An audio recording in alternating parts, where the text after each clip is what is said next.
Olá, boa noite. Sejam todos bem-vindos a essa super live especial chamada Novelas.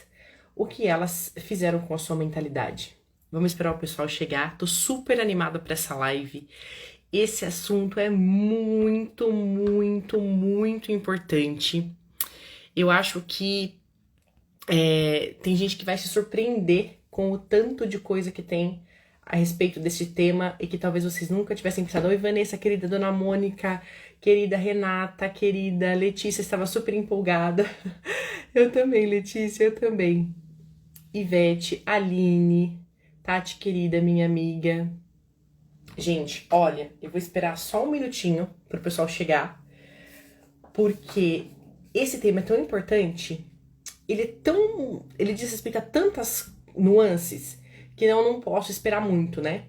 Porque senão vai demorar, vai acabar antes do tempo. Vai ficar muito longa. Olha só, vocês me ouvem e me veem bem? Todo mundo me ouve e me vê bem? Oi, Simone. Oi, Ana. Ana Pur, querida amiga. Nívia. Vou esperar alguém confirmar aqui pra mim se tá dando pra ouvir e ver bem. É muito importante que seja muito boa a imagem e o som, o áudio. Tudo certo? Belezura.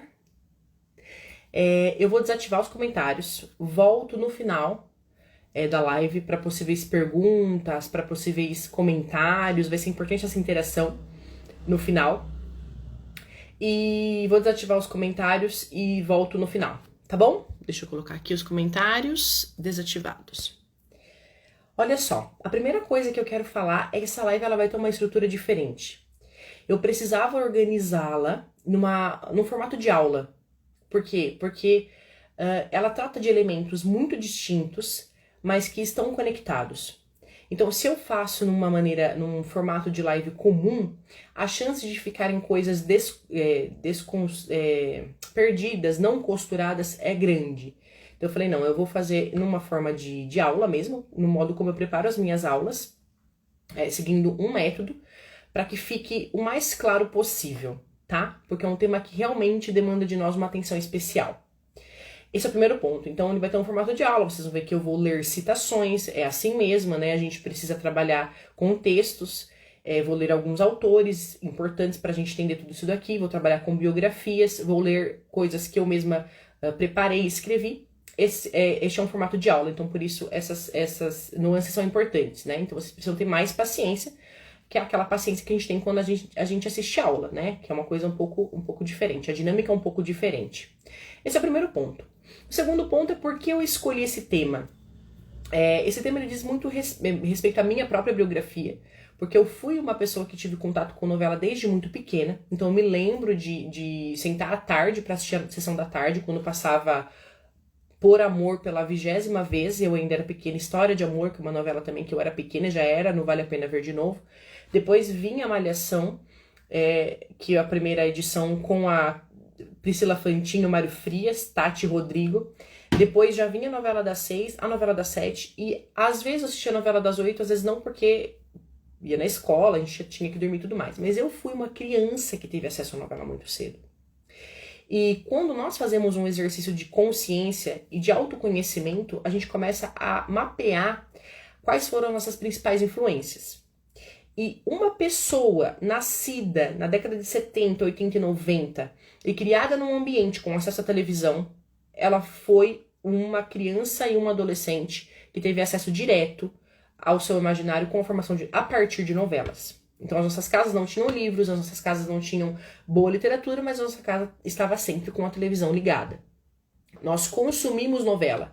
E não consumimos novela uma aqui, outra ali de vez em quando.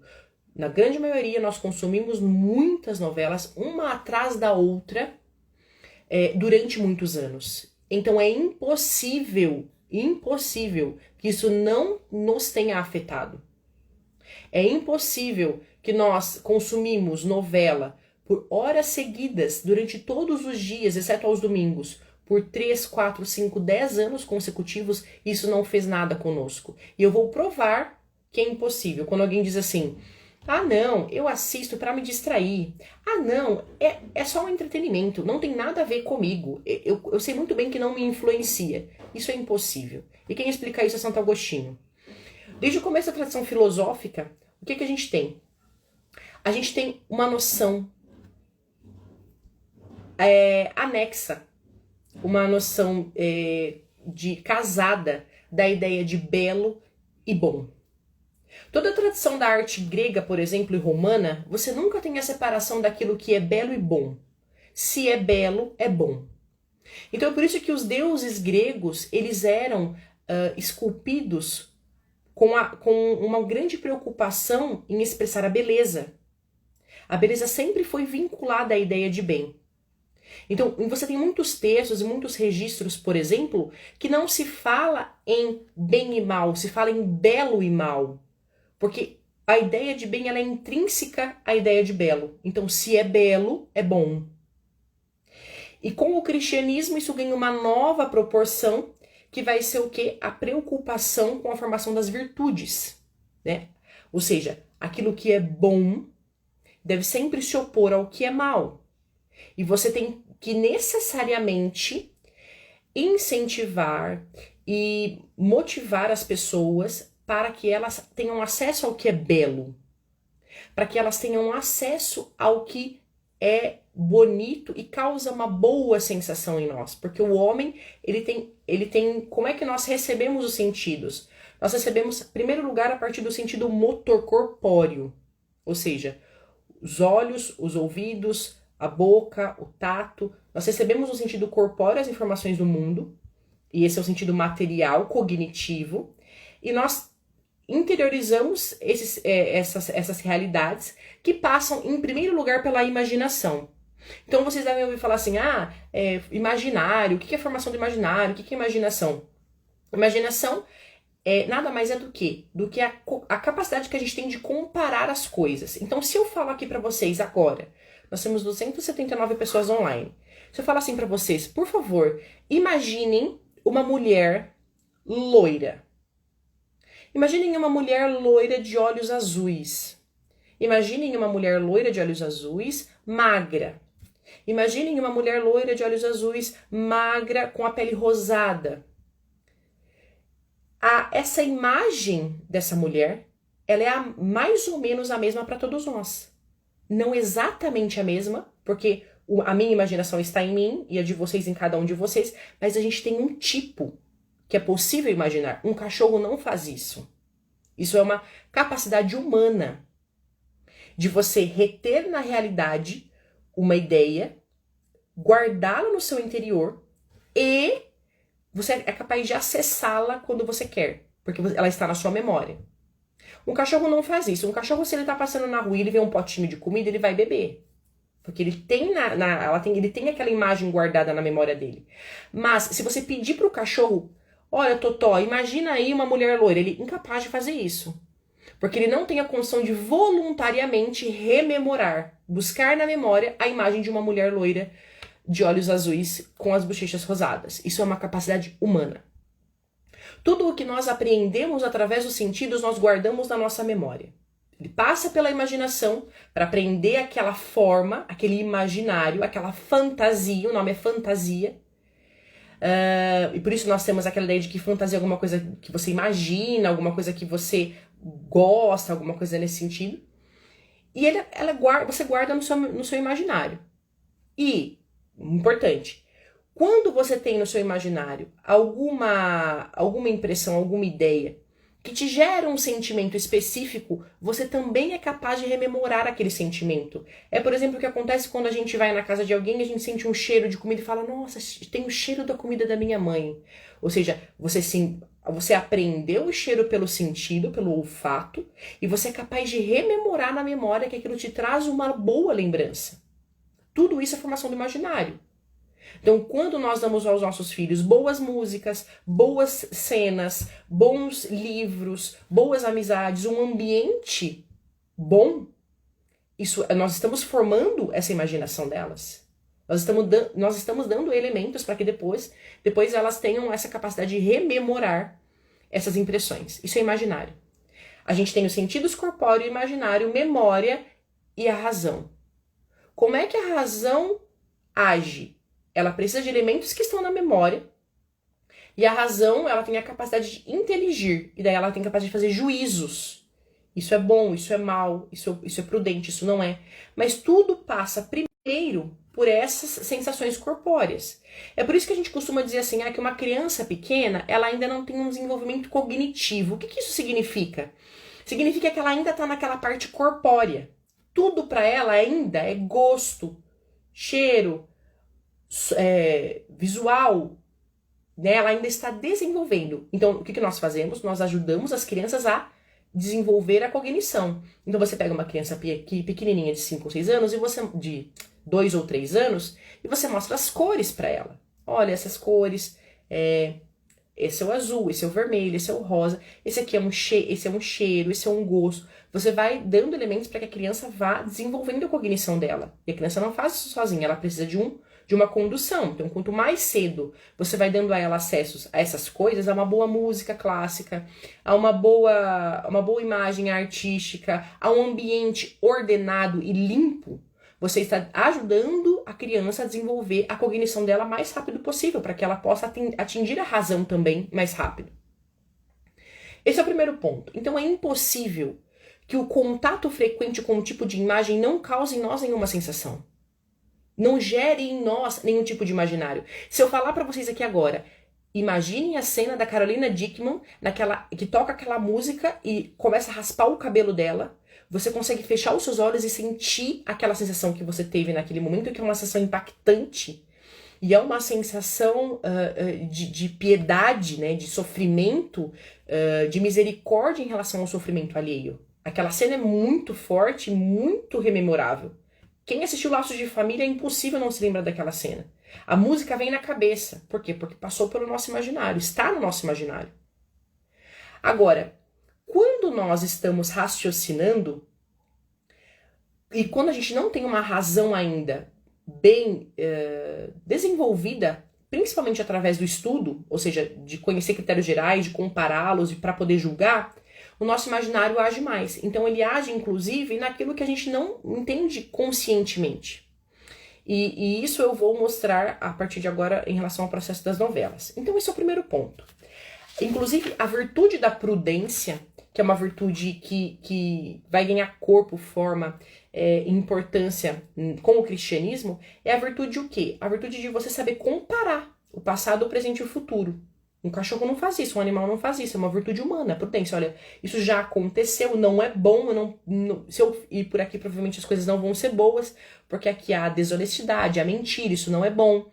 A virtude da prudência, ela envolve essa capacidade de comparar as coisas, e tudo isso passa pelos sentidos e pela memória. Ponto. Agora, justamente por isso, que desenvolvendo essa capacidade que a gente tem de desenvolver memória, desenvolver imaginário e expandir os nossos horizontes, ele vai nos dando uma ideia daquilo que é universal. E a partir do que é universal que, por exemplo, se desenvolvem a arte e a ciência.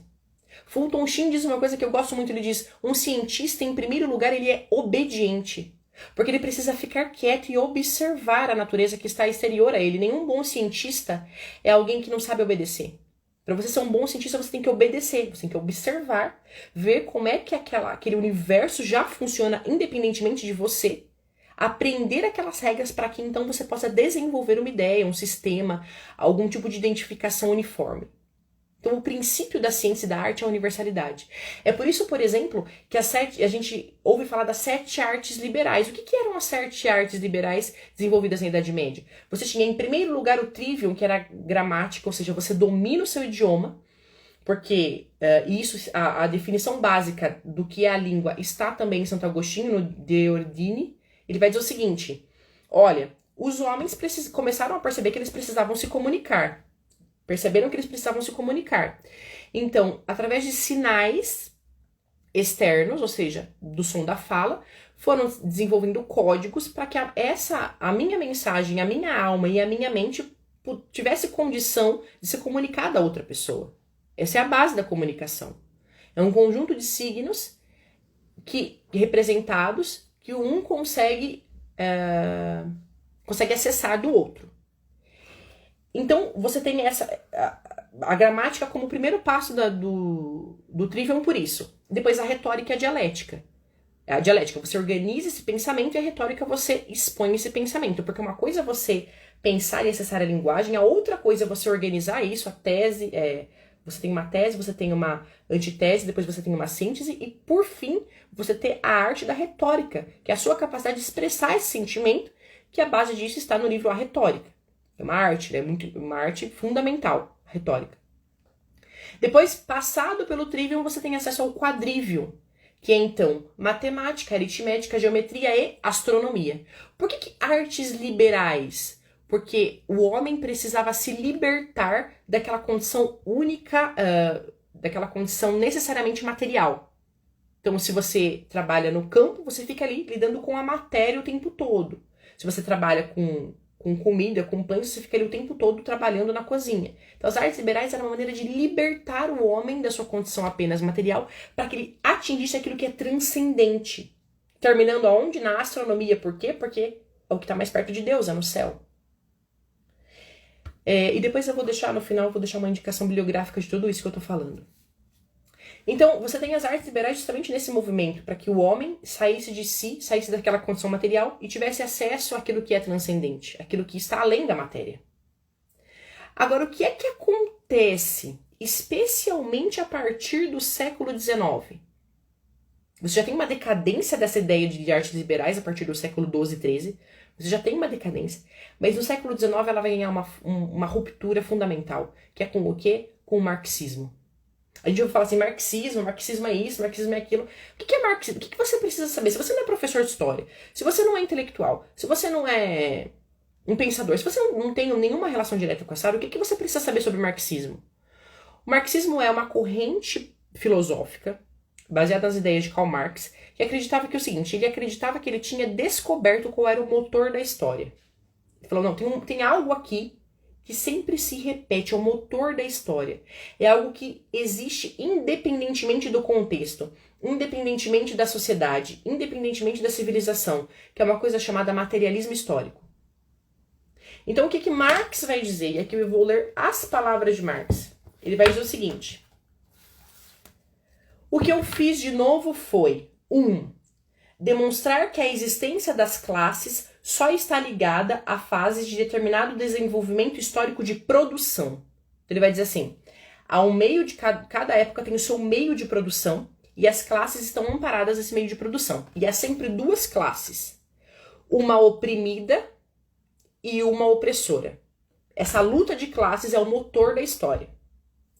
E essas classes, elas são pautadas no materialismo, ou seja, de acordo com a sua estrutura econômica.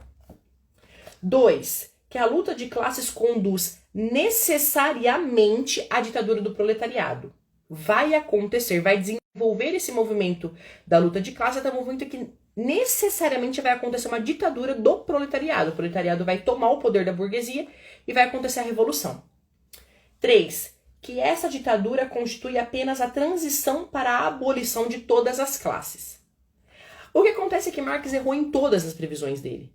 O capitalismo não acabou, o capitalismo se desenvolveu. A luta de classes, o modo de vida do proletariado não piorou, melhorou, porque você teve o desenvolvimento da legislação trabalhista e etc. E a revolução, o socialismo, não aconteceu no país mais pobre, no país mais rico, aliás, ou seja, onde tivesse o desenvolvimento máximo do capitalismo para inverter a revolução, mas o mais pobre. E o que aconteceu foi que o socialismo também se fortaleceu e virou um regime totalitarista que matou milhões e milhões de pessoas. Então Marx errou em todas as previsões que ele fez. Todas. Qualquer estudioso sério de Marx sabe que ele errou.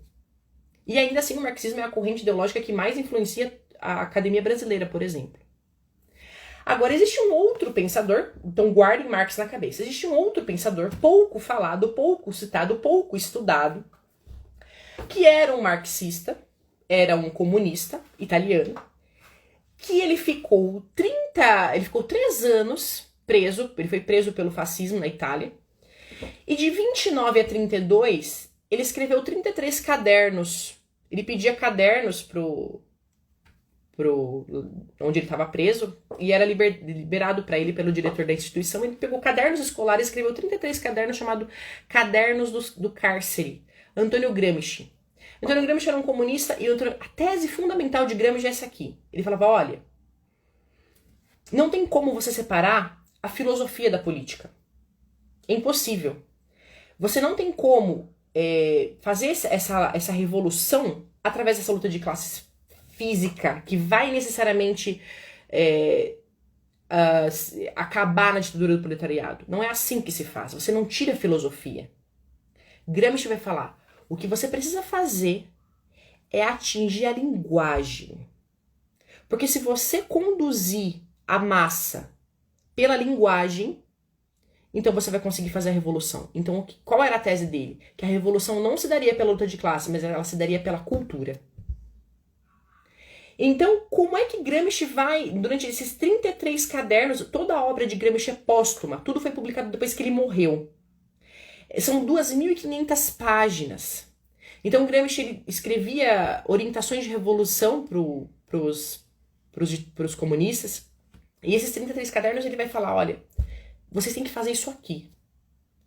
E detalhe, Gramsci foi um dos maiores influenciadores de todo o pensamento do século XX. Nada fugiu da influência de Gramsci. Nem a literatura, nem a sociologia, nem a política, nem a história. Nada fugiu de Gramsci. Nada. Tudo foi completamente contaminado pelos ideais de Gramsci. E quando eu ler para vocês o que Gramsci falava, vocês vão reconhecer o que eu estou dizendo.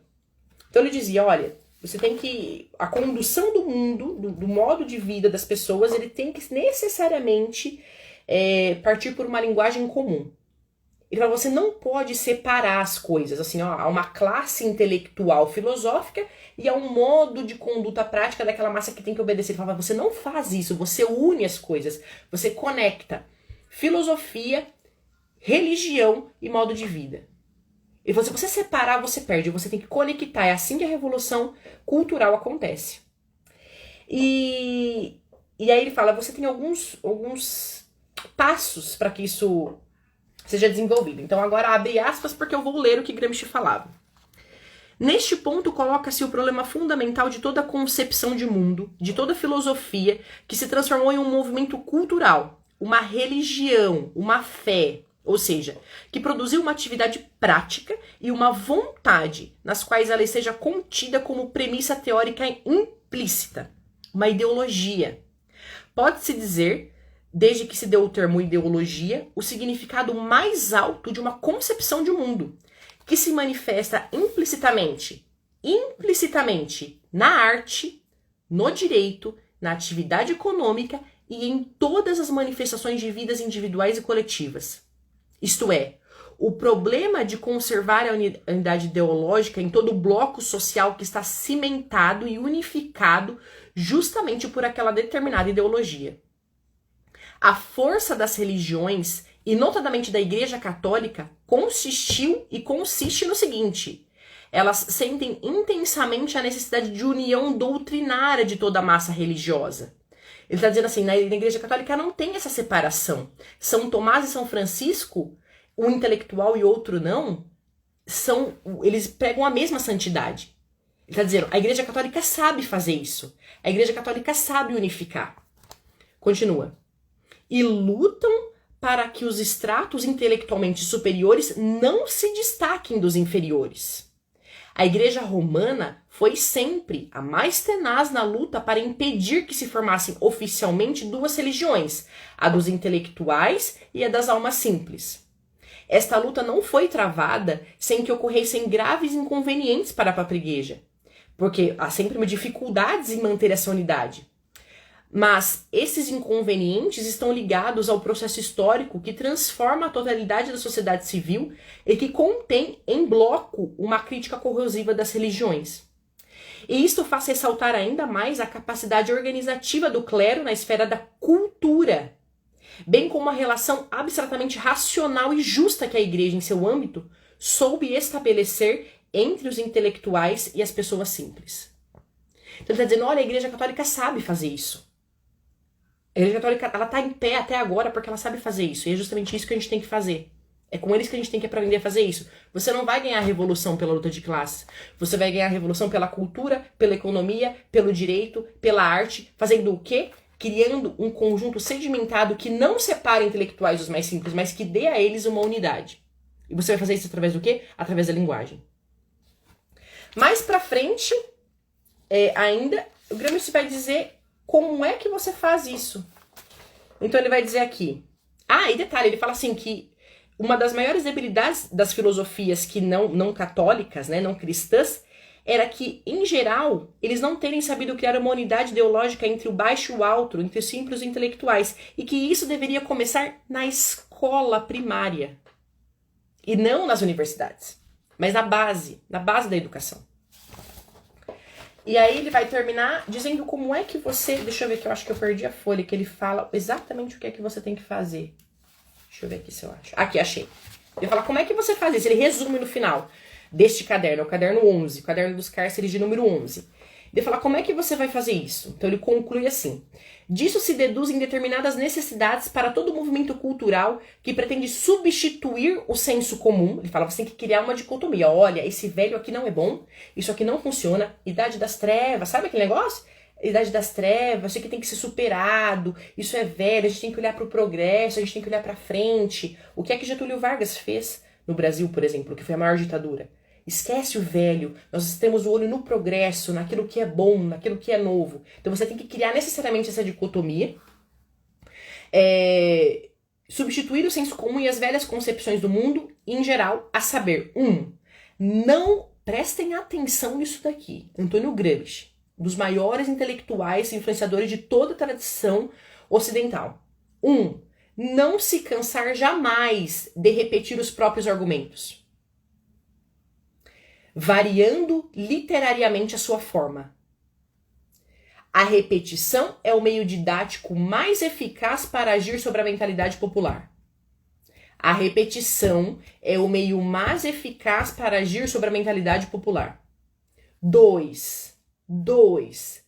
Trabalhar de modo incessante para elevar intelectualmente camadas populares cada vez mais vastas, isso é, para dar personalidade ao amorfo, ou seja, sem forma, ao elemento sem forma de massa, o que significa, aí ele vai dar solução, trabalhar na criação das elites intelectuais do novo tipo que surjam diretamente da massa e que permaneçam em contato com ela para se tornarem seus espartilhos. O que é que se faz com os atores, com as celebridades da mídia brasileira, por exemplo?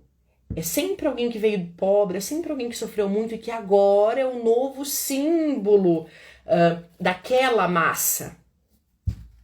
Essa segunda necessidade, quando satisfeita, é a que realmente modifica o panorama ideológico.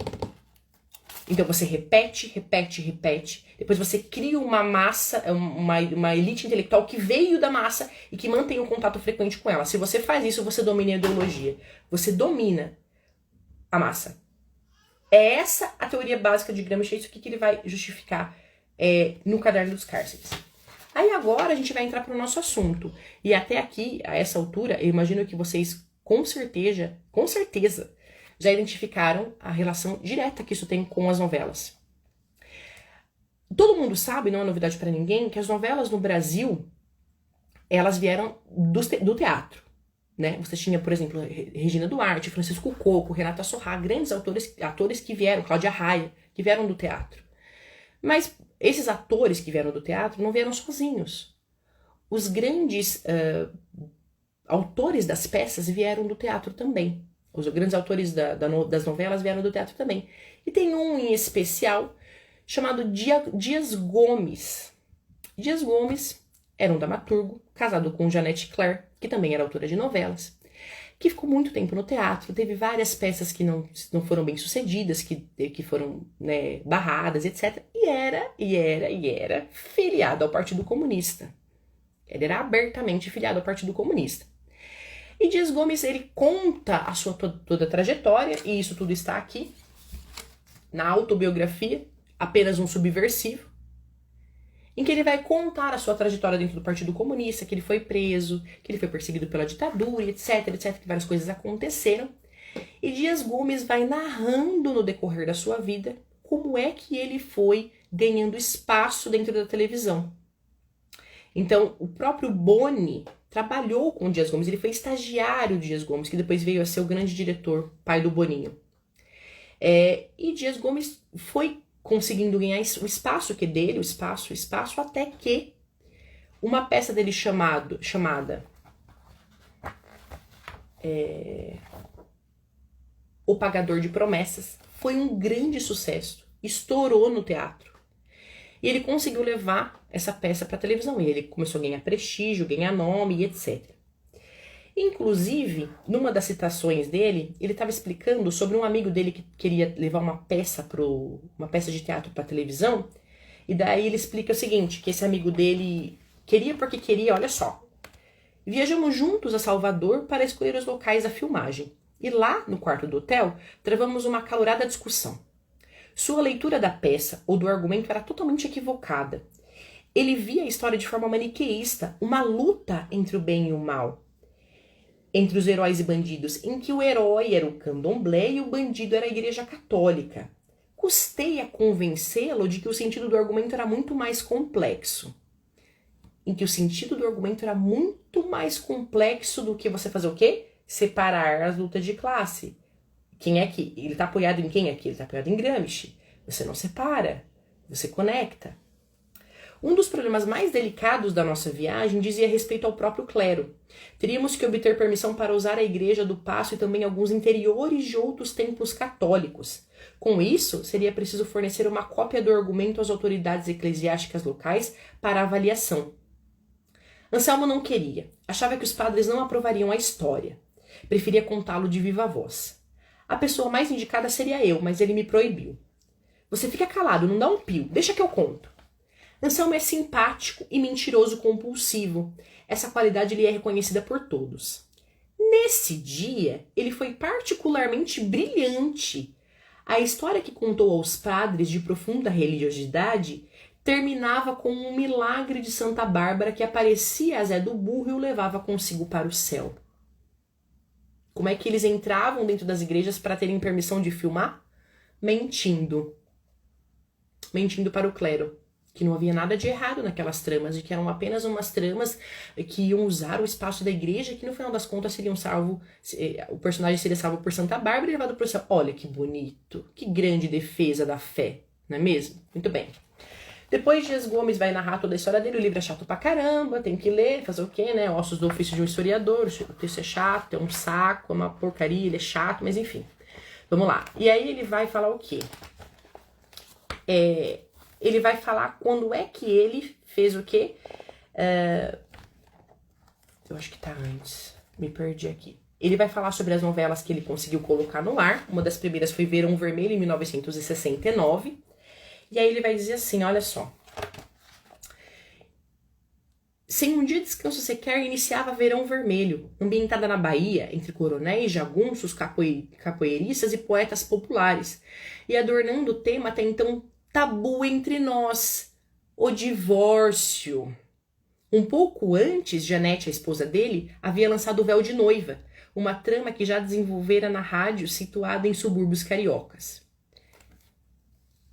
Se Glória Magadã, que era uma autora famosa na época antes dele, ainda fosse diretora do departamento de teledramaturgia, seria obrigatoriamente transplantada para alguma ilha do Mar das Antilhas ou o deserto do Saara, mas felizmente era Daniel Filho quem estava agora à frente desse departamento e comungava conosco, porque essa autora ela era contra trazer muitas ideias populares, ela gostava de uma ideia romântica da teledramaturgia. O Brasil chegava à TV do Jardim Botânico e o caminho estava aberto para novas experiências. Terminada Verão Vermelho, outra, sem um só dia de descanso, iniciei Assim na Terra como no Céu, uma crítica bem humorada ao estilo de vida ipanamense, com suas boas vidas e seus cafajestes, e também abordando outro tema polêmico, o celibato de padres. Essa novela lançou Renata Sorrá e popularizou as personagens criadas por Jardel Filho, Paulo José e Eli Fontoura. Renata Sorrá interpretava Nívia, uma garota de Ipanema que se apaixonava por um padre, Francisco Coco, e era encontrada morta, assassinada nas areias da praia. O grande mistério da novela era quem matou Nívia? Gancho infalível que viria a ser usado e abusado em novelas posteriores. É Dias Gomes, não é minha opinião. Quando decidi adaptar o Bem Amado para a televisão, a peça vinha de uma trajetória sinuosa de tropeços e discretos êxitos desde sua primeira versão. Fora encenada pela primeira vez pelo Teatro de Amadores em Pernambuco, em 68, quando a reescrevi, obtendo sucesso regional, e tivera sua primeira montagem rigorosamente profissional no Rio em 1970. E aí que ele vai falar sobre a importância fundamental da TV. Na TV, eu teria a oportunidade de escrever a história pela quarta vez, desenvolvendo em toda a sua potencialidade, em decorrência do número exagerado de capítulos. É quase impossível numa obra tão extensa manter o mesmo nível de produção do princípio ao fim. Entretanto, apesar de ser um trabalho pioneiro, pois era a primeira novela em cores no Brasil, alguns capítulos me proporcionaram um grande prazer estético e me levaram à reflexão. Seria possível realizar uma verdadeira obra de arte na televisão, principalmente se entendêssemos o conceito a uma arte de massas? Ou haveria limitações de ordem estéticas intransponíveis? Essas limitações não seriam mais de ordem conjuntural e extraveículo, localizadas principalmente na forma e nos objetos comerciais da produção? Perguntas para as quais até aquele momento não tinha resposta, mas que depois a resposta veio. Era não. Não tinha empecilho. Era muito bem possível realizar uma obra de arte na televisão. Especialmente trabalhando incansavelmente e repetidamente os elementos do belo, da riqueza, das mulheres bonitas, de todas as personagens bem arrumadas, bem vestidas, felizes, ainda que a protagonista bonita e bela se apaixonasse por um padre. Ainda que a protagonista inteligente, bem-humorada e boa se divorciasse. Como é que você traz elementos sociais para dentro de uma cultura de massa? O que o Gramsci fala? Repetição. Você repete incansavelmente, mudando veículos literários.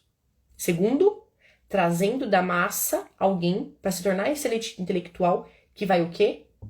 Influenciar e vai se tornar o espartilho daquela massa. Dias Gomes veio da massa. Depois ele saiu do Partido Comunista. Tem uma passagem em que ele fala que ele foi chamado. Aí ele vai contar o seguinte, essa é interessantíssima. Ele tinha feito um roteiro de novela e que o personagem era um homem mau e ele era banqueiro. E daí naquela época o Roberto Marinho falou pra ele, olha, não dá pra deixar isso daí, porque a gente tem aqui vários banqueiros, não dá pra pôr essa novela do ar. Aí o Dias Gomes faz uma piada, ele fala, é que os censores, eles são tão inteligentes que eu só mudei o personagem. Em vez de banqueiro, era dono de hotéis. E aí eles aprovaram o roteiro e a novela foi pro ar. Só que a crítica tava ali. Ele fala, eles são tão inteligentes que eles não perceberam que eu só mudei o personagem. Só tirei banqueiro e coloquei hotelaria. E ele fala, mas a crítica funcionou tanto que naquela época, um dos principais banqueiros do Rio de Janeiro foi apedrejado depois da novela. Ele fala, tá vendo? Funcionou. Então Dias Gomes era inteligente nesse aspecto. Inclusive ele fala que depois ele tava gravando uma novela, tava quase terminando ele tava terminando de escrever Verão Vermelho, na verdade, ele foi chamado pela ditadura pra depor. E daí ele tava com medo de ser torturado, porque todo mundo sabia que ele era do Partido Comunista, etc. O que acontece? O coronel fala assim pra ele, olha, sabe por que eu vou te liberar? Porque a minha... Gente, dá vontade de chorar. Porque a minha mulher quer saber quem matou a Nívia. Se você me falar quem matou a Nívia, eu não vou te torturar. E aí o Dias Gomes ri, ele fala, eu não consegui segurar a risada dele. E me lembrei que o Brasil é mesmo o país do interesse, da parnafernália, etc, etc. Ele tava rindo, ele tava fazendo tudo aquilo achando graça, porque o cara não censurou ele se ele contasse quem tinha matado a Nívia. De tão forte, tão fundamental que é o papel que as novelas começaram a desempenhar a partir de então. E aí, a gente não precisa falar só de Dias Gomes, a gente pode procurar todos os roteiros de novela que a partir de então. E depois ele também foi escrever Roque Santeiro. Roque Santeiro demorou pra ir pro ar. Porque Roque Santeiro tinha algumas questões polêmicas e etc. Que demoraram para serem aprovadas. E Roque Santeiro foi depois do que ele tinha escrito. Roque Santeiro tinha várias questões envolvidas. E aí aqui eu quero, antes de voltar para as novelas, eu quero só falar de uma pesquisa que foi feita em 2009, há 11 anos atrás, 12 anos atrás. Essa pesquisa feita em 2009 foi feita pelo Banco Interamericano de Pesquisa. E esse Banco Interamericano de Pesquisa, ele fez uma análise exatamente entre as décadas de 60 e 90 a respeito das novelas. E olha o que essa pesquisa concluiu. Que a TV não tem nada, não é uma pesquisa da Igreja Católica, nada, era um banco de pesquisa, uma pesquisa científica, do jeito que a maioria das pessoas que gostam de falar mal da igreja falam, tem que ser ciência. Então vamos lá, ciência. O estudioso que fez a revista, que era um coreano, ele falou o seguinte: olha, a TV desempenha um papel crucial na circulação de ideias no Brasil. Você tem um antes e um depois das novelas em relação à circulação de ideias no Brasil. E o que a pesquisa concluiu? Concluiu que na década de 60 você tinha zero acesso à televisão no Brasil, entre a população. E que na década de 90, de zero, você tinha 17 milhões de pessoas assistindo novela diariamente. Em 30 anos, de 0 para 17 milhões. E que na década de 90 a Rede Globo já atendia, já chegava o sinal da Rede Globo em 98% dos municípios do Brasil. A pesquisa é de 2009, ele fala, e agora em 2009, de 17 milhões, a gente tem 70 milhões de pessoas assistindo novela todos os dias, por horas. E o que essa pesquisa concluiu? A pesquisa ela tinha duas vertentes. Ela foi trabalhar a temática do divórcio e da natalidade. 62% das mulheres, as personagens nessa época, não tinham filhos. E 26% traiu o marido. E a taxa de divórcio subiu entre 1970 e 2009 5 vezes. 5 vezes a taxa de divórcio aumentou. E a de natalidade baixou. Presta atenção nos dados. 60% menor a taxa de natalidade em 30 anos, da década de 60 à década de 90. Vocês têm noção do que é 60% de diminuição da taxa de natalidade? 60%. As pessoas simplesmente, e ele conclui isso na pesquisa, ele falou, as novelas foram um fator determinante para que as mulheres parassem de ter filhos ou espaçassem mais a decisão de ter o primeiro filho. E aí eu pergunto, voltando para a questão do imaginário, para a formação dos sentidos, quando você se depara, ou quando você vê uma mulher com muitos filhos, ainda que você não seja contra, aquilo te dá uma impressão. Em algum momento, no seu imaginário, na sua memória, você tem uma ideia de que aquilo não tá certo. Você fala, mas 4 filhos, mas 3 filhos, mas um só, mas dá trabalho. Não, uma criança é bom, eu gosto de criança. Mas nossa, né, muitos filhos. E você não sabe exatamente porque não tá na sua razão, tá no seu imaginário, tá na sua imaginação. Você foi conduzida durante anos e anos e anos e anos a fio a pensar que ter filhos é uma coisa ruim. Não é da sua cabeça. Não foi na base do que você já estudou sobre aquecimento global, sobre superpopulação, sobre o mundo é muito ruim para criar filhos. Não tá na sua razão. É o seu imaginário que foi condicionado pela repetição e pela formação da linguagem através das massas, através de uma filosofia intrincada nas massas, do que você tem que fazer, o que você não tem que fazer. E aí a gente começa a pegar vários outros elementos costurados em novela. O que é que acontece em História de Amor? O que é que acontece em Por Amor? O que acontece no Rei do Gado? O que acontece, sei lá, em A Indomada, o Gaúga, o Beijo do Vampiro? Você tem alguns elementos que se repetem. Pense em qualquer novela. Eu desafio vocês a pensar em qualquer novela. Cada um das 400 pessoas online agora está pensando em uma novela específica. São 400 novelas. Sempre tem uma pessoa rica má. Sempre tem um pobre indefeso e vítima. Você coloca a luta de classes disfarçada de luta de classes. Sempre tem um elemento mal travestido de bom, travestido de belo, na verdade, que é o quê? A prostituta Capitu é muito boazinha. Então você coloca a prostituição como uma ideia de bom, de belo. E a mulher de família, a mãe de família, a esposa do Fred, que gosta da Capitu, é má. Porque ela é uma mãe de família, ela é má. Então você pega Uma instituição que é o quê? A mãe de família, e você transforma ela na feia, na má, e você pega a prostituta e transforma ela na boa, na bonita, na legal, na boazinha.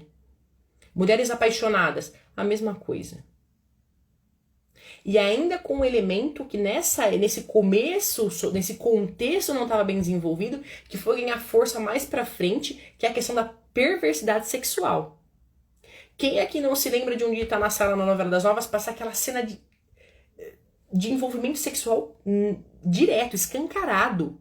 E você tá na sala, você tem 8 anos de idade, a sua mãe disfarça, o seu pai disfarça, ou ninguém mais disfarça mais, como se uma cena sexual para uma criança de 8 anos fosse normal.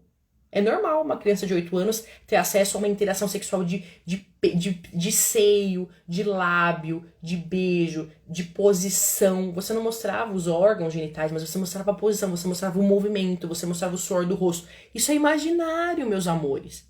E o imaginário de malhação é o imaginário de um namoro que tem que ser de meninas de 12, 13 anos que já tem vida sexual.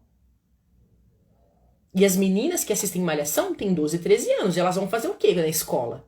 Elas vão procurar aquilo que está intrincado pela repetição e pela identificação da massa. Então você tem sempre aquela cantora popular maravilhosa, que é o quê? Que é super sexualizada. E que os adolescentes adoram. E adolescente é o melhor tipo de condição para esse tipo de influência. Por quê? Porque os adolescentes necessariamente, naturalmente passam por uma fase de confusão. Os adolescentes necessariamente passam por aquela necessidade de não mais olhar só para o pai e para a mãe. Eles começam a buscar outras referências. O adolescente ele tem aquela ânsia, ele tem a puberdade que vai dando para ele elementos sensíveis, físicos, que ele não sabe bem ainda como administrar. E o que é que ele tem acesso? Ele tem acesso à relação sexual das meninas de 15 anos na Malhação. Tranquilamente, sem nenhum problema. Dentro de casa, porque os pais liberam. Imaginário. Agora, se a gente pensar nisso em escala nacional, se a gente pensar nisso em escala de décadas e décadas, é uma das maiores tragédias da nossa nação. E aí vocês podem me dizer, mas tem série, tem filme. É claro que tem série, tem filme. Esse movimento não pertence só ao Brasil. Maio de 68 foi um movimento de hipersexualização mundial. Agora o que acontece? Não dá pra gente mudar o mundo. Não dá pra gente mudar o mundo. Mas se eu desligar a TV na minha casa, graças a Deus, a última novela que eu assisti foi em 2013 ou 14. 12, não sei, alguma coisa assim. Fazem anos já. Desligo a TV na minha casa, você desliga na sua. 400 pessoas desligam a TV e falam pra mãe, falam pra avó. Algum movimento a gente tem que criar em relação a isso. Porque é uma tragédia. É uma tragédia. E a gente não tem condição de mensurar o tamanho dessa tragédia. O tamanho dessa tragédia. Nós abrimos a porta das nossas casas para as novelas. Nossos pais abriram a porta das nossas casas para as novelas. E o mesmo a gente faz hoje quando nós damos aos nossos filhos celular na mão para que eles assistam qualquer coisa no YouTube, que eles vão cair em pornografia. Nós estamos abrindo a porta das nossas casas para hipersexualização. E as consequências disso? Pedofilia, abuso sexual a rodo. Quantos abusos sexuais você ouviu falar da sua infância? Nenhum. Quantos você ouve falar hoje todo dia? Porque as crianças com 8, 9 anos, elas já têm contato direto com isso. É uma tragédia sem precedentes. Nós estamos vivendo agora. Tudo em história, em educação, demora anos para a consequência aparecer. Nós estamos vivendo agora as consequências das novelas. A gente está vendo agora a consequência da Gabriela, que era perversa sexualmente e era boa. A gente está vivendo na pele agora isso. E isso está em todo o lugar. E cada vez que a gente fala assim, ó, ai gente, para de exagero, isso daí é teoria da conspiração, ficar falando que é tudo do comunismo, é tudo... Cada vez que nós caímos, nós estamos fazendo exatamente o que Gramsci queria que acontecesse, porque nós estamos dentro da massa. A gente não é capaz de reconhecer as estruturas que nos regem. Quando você acha que música não tem problema, quando você acha que palavrão não tem problema, quando você acha que usar a bunda de fora não tem problema, tudo isso é porque você está intrincado nessa cultura de massa. E quem é a maior inimiga dessa cultura de massa? Gramsci sabia quem era. A Igreja Católica. Porque foi a única que conseguiu trazer, conservar a ideia de virtude, de beleza e de bem através da educação e através da conexão entre entre o inteligente e o não inteligente, entre o rico e o pobre, porque a Igreja Católica nunca fez isso, e Gramsci sabia disso, e católicos ficam assim, porque a Igreja Católica realmente, né, essa questão de hierarquia é muito ruim. Gramsci sabia que era essa hierarquia que fazia a igreja sobreviver, e os católicos ficam, não, porque não é bem assim, não é, não tem que ter hierarquia, etc, etc. Mulher pode ser celibatária, etc, etc, etc. Todas aquelas coisas que a gente já sabe. Então tudo isso pertence ao movimento de revolução cultural. E as novelas, elas foram uma grande tragédia para o nosso país e continuam sendo. Ainda que, pelo fenômeno da internet, por um crescimento de algumas outras ideias contrárias, isso foi diminuindo significativamente. Você tem, claro, alguma coisa que não é necessariamente assim. Você tem um movimento de reação em relação a isso. Mas ninguém pode negar da tragédia que as novelas fizeram com o nosso imaginário.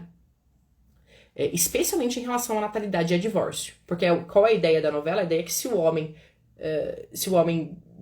alterou a voz pra você, você tem que divorciar, porque você não é obrigado a ouvir nada. Você tem que mandar no seu marido. O seu marido tem que ser submisso a você, porque a mulher é emancipadora. A mulher você inverte, você coloca na luta de classes, você coloca a mulher contra o homem, você coloca o negro contra o branco, você coloca o rico contra o pobre, você coloca a luta de classes entre o oprimido e o opressor, você coloca ela entre todas as esferas sociais. E a tragédia realmente é, talvez, imensurável. Deixa eu ver quanto tempo eu já falei. Falei demais. 50 minutos. Vou abrir 10 minutos para perguntas e comentários. Queria só falar uma coisa. Eu não vou deixar essa live salva. Eu vou salvar. Vou pedir pro Bruno, meu amigo e coprodutor, salvar em algum outro lugar, e ela não vai ficar no meu perfil por um simples motivo de que eu tô batendo em cima da Globo, sabe? Então eu não vou deixar isso aqui salvo. Então quem assistiu, assistiu. Quem não assistiu, paciência. Vamos ver se tem comentários, pitos, reclamações, alguém muito bravo comigo. Vamos ver. Deixem aqui seus comentários. Tieta, sim. Mariane, querida, deixa aqui a sua novela preferida. Rei do Gado, né? Senhora do Destino tinha alguma coisa assim também. Alguma coisa nesse sentido. Deixa eu tentar lembrar o que tinha em Senhora do Destino, mas tem alguma coisa nesse meio aí. Olha, a Karina falou que foi brilhante, então eu vou. A Bia também, a Tati também.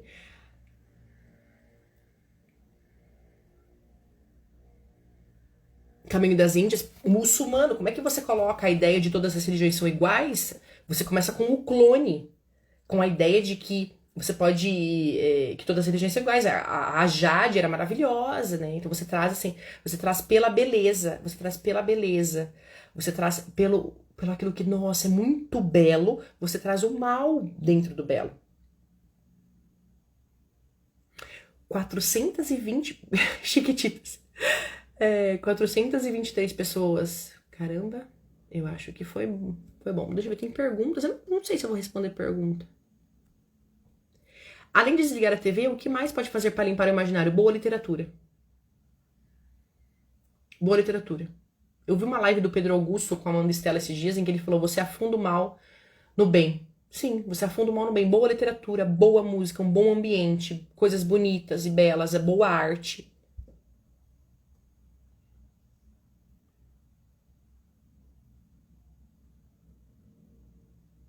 Questões espíritas, exatamente. O Astro, a novela O Astro, quem escreveu O Astro foi a Jeanette Claire, a esposa do Dia Gomes. Ela escreveu a primeira versão de O Astro. Você traz o espiritismo, você vai acabando com a Igreja Católica, sempre. Você vai batendo em cima da Igreja Católica, que é a maior inimiga da Revolução, sempre foi.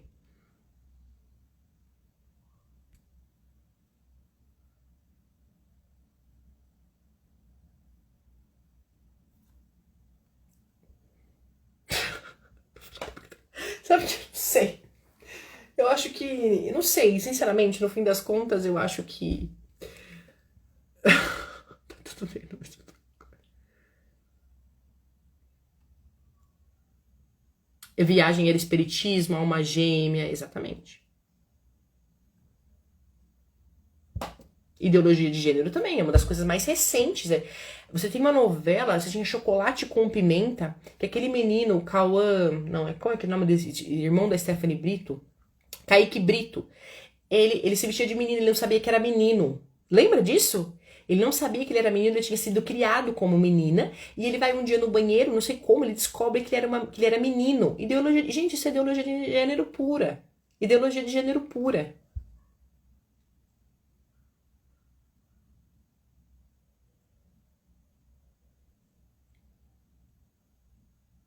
Chacrinha, Gugu estão na mesma linha, né?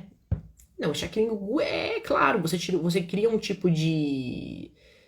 Você cria um tipo de entretenimento que imbeciliza, né? Porque você assiste Gugu todo sábado por. Foi mesmo, o Félix com o beijo gay que abriu a porteira pra pauta LGBT. É verdade. Eles tinham tentado fazer isso em América com o Bruno Gagliasso, lembra? Todo mundo ficou esperando pelo beijo gay do Bruno Gagliasso. Eles não fizeram. E depois eles foram fazer com o. Lembro, esqueci agora o nome dele. O Félix, né?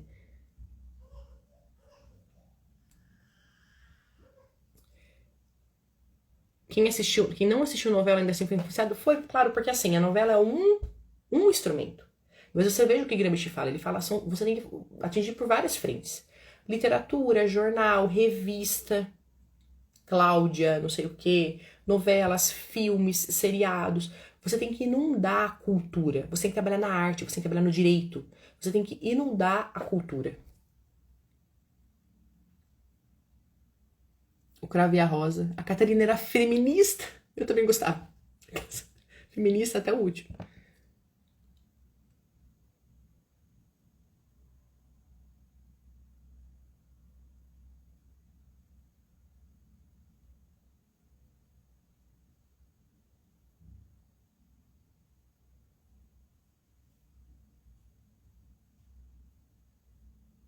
Gente, olha isso daqui. Eu não vou colocar a sua pergunta porque eu quero preservar a sua imagem, querida.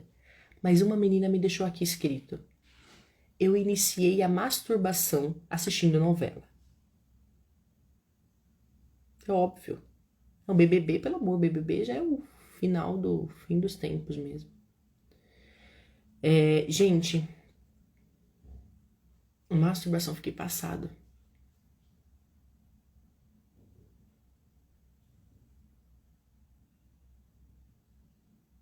As séries são as novas novelas, é claro. Você mantém os mesmos elementos, a repetição, a linguagem, tudo por esses mesmos meios. O que muda é o nome da série, muda os personagens. Mesma coisa a novela, muda o autor, muda o enredo, muda o nome dos personagens. Malhação tá há quantos anos no ar? Desde 95? É sempre um casal, é sempre a mesma coisa. Mas a base tá tudo ali. Eu acho que é isso. Deixa eu ver se dá tempo de eu deixar algumas indicações. Dias Gomes, apenas um subversivo. Olha a cara do desgraçado. A questão sobre artes liberais, Idade Média, base da educação clássica e marxismo, visões da Idade Média do professor Ricardo da Costa. Essa questão que eu falei sobre a beleza, curso de História da Beleza do professor Ricardo da Costa. Um resumo bom, sempre indico esse livro porque ele é assim, um resumo bom sobre a questão dos sentidos, da cognição, sobre o modo de aprender, Gilberto de Tornay. Deixa eu ver. A questão sobre memória, imaginário, resgate da memória, rememorização, São Tomás de Aquino. A memória é um comentário às memórias e reminiscências de Aristóteles. Quer limpar o imaginário? Leia Chesterton. Chesterton é o oposto da revolução. Chesterton é o oposto dessa porcaria toda. Chesterton é Chesterton. Assim, ele é o oposto de tudo isso. Eu espero que vocês tenham gostado. Eu espero que tenha ajudado em algum sentido. Eu espero que tenha esclarecido essa questão das novelas. Eu não vou deixar muito tempo salvo. Vou deixar talvez até hoje mais tarde, né? Depois eu vou tirar. Na semana que vem, a gente vai se reencontrar nesse mesmo horário, nesse mesmo canal. Que a gente vai falar, eu vou trazer um convidado que eu tô confirmando ainda, a gente vai falar sobre outros assuntos relacionados à educação. Tá bom? Divulguem a live, divulguem este perfil para as pessoas que querem vir para as próximas lives, para as próximas conversas. Eu vou tentar trazer para a próxima live o meu compadre, que é uma pessoa inteligentíssima, ele que me tirou das novelas, ele que me tirou dessa barbaridade toda. Vamos ver se ele aceita, porque ele é bem discreto, ele é bem reservado, mas é inteligentíssimo, professor de história. Vamos ver se eu consigo trazer ele para a live da semana que vem. Então a gente se vê na quinta-feira que vem, às 19h15 e em breve eu divulgo o tema. Boa noite, bom descanso. Obrigada pela companhia e pela atenção de vocês. Eu espero que de alguma maneira tenha ajudado alguém. Até mais.